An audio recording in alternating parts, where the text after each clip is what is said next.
দেখতে মনে হচ্ছে জানো, দূর থেকে মনে হচ্ছে কি কিশোর, কিশোর মনে হচ্ছে গো, কিশোর না কি মনে হচ্ছে, যেন মনে হয় কিশোরী দাঁড়িয়ে আছে। হ্যাঁ বলি পুরবের ভাব গৌর হরিরাজ মনে পড়েছে, পুরবের ভাব গৌর হরির মনে পড়ে। যেমন সূর্য পূজার লীলা, বৃন্দাবনে যে লীলা হবে সেই লীলার ভাবে যদি গৌর হরির মধ্যে না আসে তবে গৌরচন্দ্রিকা হবে না। সেই পুরবের ভাব গৌর হরির মধ্যে আসতে হবে। তাই আজ গৌর হরি আমার সূর্য পূজা করবে না বলে, সূর্য পূজা দেবে বলে আজ কি করলেন, কিশোরীর সেজে দাঁড়িয়ে আছে।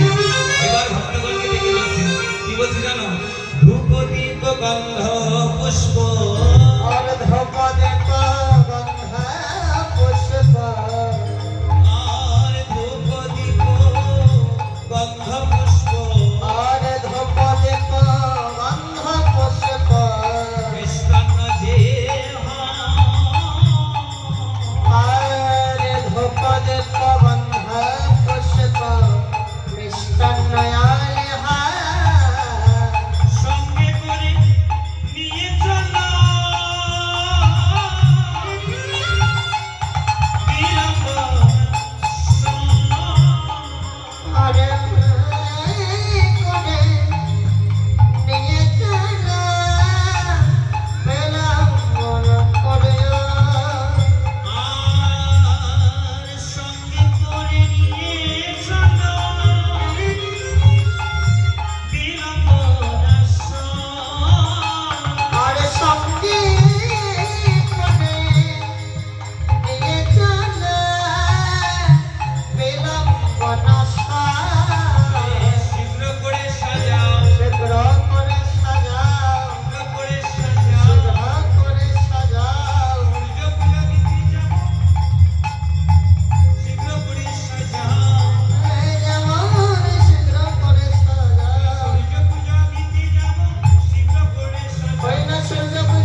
তোমরা শীঘ্র করে ডালা সাজিয়ে না, আমি সূর্য পূজা দিতে যাব।